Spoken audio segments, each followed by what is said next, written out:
আমি মানহা আবার চলে এসেছি একটি নতুন গল্প নিয়ে। এই গল্পটি কিন্তু ভৌতিক, তো যাদের যাদের ভয় লাগে তারা তারা খবরদার এইসব দেখবেন না। সো হ্যাঁ, আপনাদের বলে রাখতেছি। সো হ্যাঁ, বেশি কথা না বাড়িয়ে আমরা গল্পটায় চলে যাই। এটি কিন্তু ঘটেছে আমার একটি খালাতো ভাইয়ের সাথে এবং আমার সাথে। আমি বেশি একটা বুঝিনি, কিন্তু আমার খালাতো ভাই এটা বেশি দেখেছে। সো একদিন আমি এবং আমার খালাতো ভাই ভাবলাম যে একটুখানি উঠানে খেলে আসবো ক্রিকেট। আমরা দুজনই যেহেতু ছেলে, আমরা ক্রিকেট খেলতে খুবই খুবই ভালোবাসি, আর ছোটবেলা থেকে আমাদের ক্রিকেটের নেশা এখনো যায়নি। যখনই বোর হই বা যখনই ভাল লাগে না তখনই চলে যাই ক্রিকেট খেলতে। সো এইটাই আমরা ভাবলাম, আর তাড়াতাড়ি করে গেলাম উঠানে ক্রিকেট এর বল আর ব্যাট নিয়ে। তারপরে আমরা দুইজন ক্রিকেট খেলতে খেলতে বিকাল থেকে কখন যে সন্ধ্যা হয়ে গেল কেউ বলতে পারবো না আমরা দুজনে। তারপরে যখন সন্ধ্যা হয়ে গেল আমাদের দুজনের মা চিল্লায় চিল্লায় বলা শুরু করলো, এই রুমে আয় না কেন, সন্ধ্যা হয়ে গিয়েছে, নাস্তা খাওয়া লাগবে না? আর তারপরে আমরা এটা শুনে দৌড় দিয়ে গেলাম নাস্তা খেতে, কারণ আমাদের ক্ষুধা পেয়ে গিয়েছিল। ক্রিকেট খেলাটা শেষ করার পরেই বুঝলাম। তারপরে আমরা দৌড় দিয়ে গেলাম নাস্তাটা খেতে। তো তারপরে আমরা যখন খেতে লাগলাম, আমাদের ডাইনিং টেবিলের পাশে একটি জানলা ছিল। তো ওই জানালা দিয়ে আমার খালাতো ভাই বাইরে তাকিয়ে দেখলো কিছু একটা দেখা যাচ্ছে, এটা কালো ছায়ার মতো। তো আমার খালাতো ভাই ওটাকে এত বেশি গুরুত্ব দিল না, কারণ ভাবলো যে বাইরে কোনো কাপড় নাড়া ছিল, ওইটার কোনো একটা পার্ট দেখা যাচ্ছে যেটা একটু কালো। সো এটা ভেবে আমার খালাতো ভাই এটাকে এত বেশি গুরুত্ব।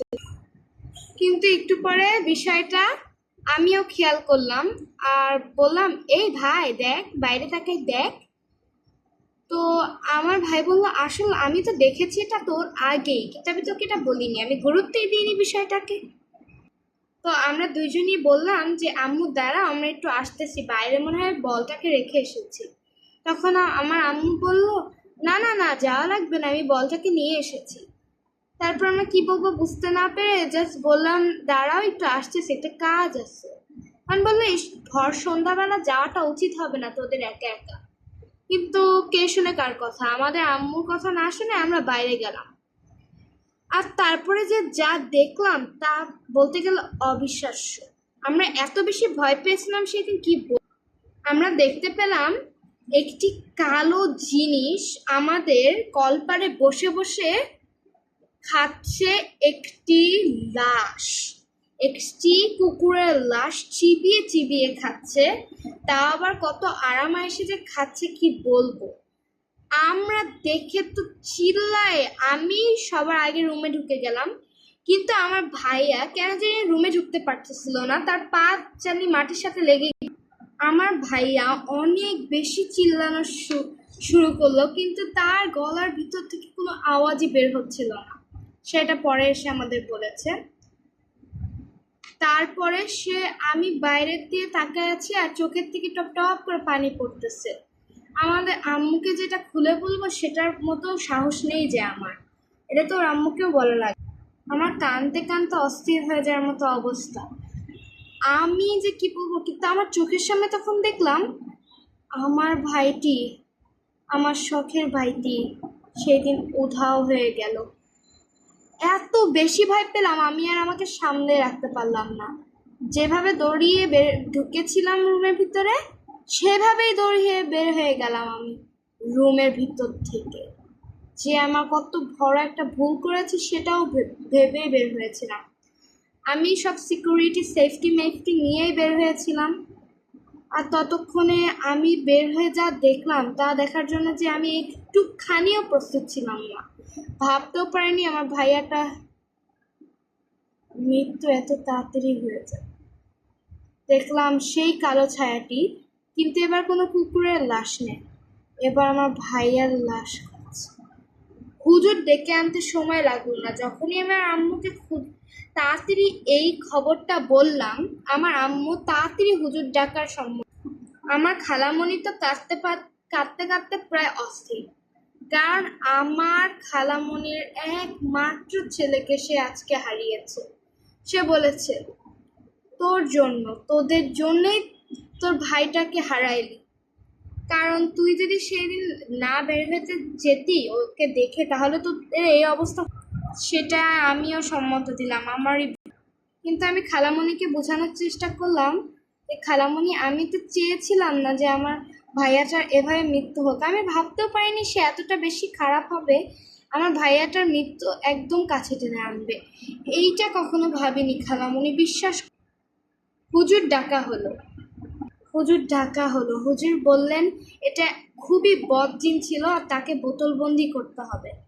তারপরে একটি গোল চিত্র বানালেন আর সেটার ভিতরে আমাকে ঢুকতে বললেন। আমি খুবই ভয়ে ভয়ে এটার ভিতরে ঢুকলাম। আমার আম্মু বললো, না, আমার ছেলেকে এটার ভিতরে ঢুকায় না। কিন্তু যেহেতু বললে এই ছেলেটাও দেখেছে চিনটাকে, তার ভিতরে ঢুকাইলে তাকে বোতলবন্দি করা যাবে। এটা শুনে আমার আম্মু বললো, আচ্ছা ঠিক আছে, কিন্তু যাতে ওর কোনো ক্ষতি না হয়। তারপরে আমার ভিতরে জিনটাকে প্রবেশ করা হলো। আমি তারপরে জানি না কি হয়েছে, কিন্তু পরেরটা আমার আম্মুর কাছ থেকে শুনেছি। আমার আম্মু বলেছে আমি নাকি খুবই ভয়ানক আচরণ করতেছিলাম, বলছিলাম সবাইকে মেরে ফেলবো, আমাকে এখান থেকে ছাড়। আমার উপরে পড়া পানি ছিটানো হচ্ছিল আর আমি জ্বলে পুড়ে আমি বলতেছিলাম আমাকে ছেড়ে দে, আমাকে ছেড়ে দে, এবারের মতো ছেড়ে দে। কিন্তু হুজুর জানতো ছেড়ে দিলে হবে না, সে চলে যাবে। তারপরে হুজুরটা তারপরে একটি ছাগলকে ঢুকালো সেই চিত্রটার ভিতরে, আর জিনটা এই অসহ্য সহ্য না করতে পেরে সেই ছাগলটির ভিতরে ঢুকে গেল। আর হুজুর দেরি না করে সাথে সাথে সেই ছাগলটির গলা কেটে দিল, আর তারপরে সাথে তার জিনটারও মৃত্যু হলো। এরপরে সে তার খালামণির প্রতিশোধটা নিয়ে ঠিকই, আমার খালামণি আমাকে মাফ করে দিলেও মন থেকে কখনো ওই কষ্টটা যায়নি। যদি আমি সেদিন না বলতাম তাহলে তার ছেলের কিছুই হতো না। আজকের এই গল্পটি কেমন লাগলো অবশ্যই কমেন্ট করে জানাবেন, আর আরও এরকম গল্প শোনার জন্য আমার চ্যানেলটাকে সাবস্ক্রাইব করে দিবেন। আর প্লিজ, যদি কোনো গল্প থাকলে আমার কমেন্টে লিখে যাবেন। আজকে নেল আর্টটি কেমন হলো সেটাও বলবেন। সো আপনাদের জন্য আজকে বাই, পরে আরেকটি গল্প নিয়ে আসবো।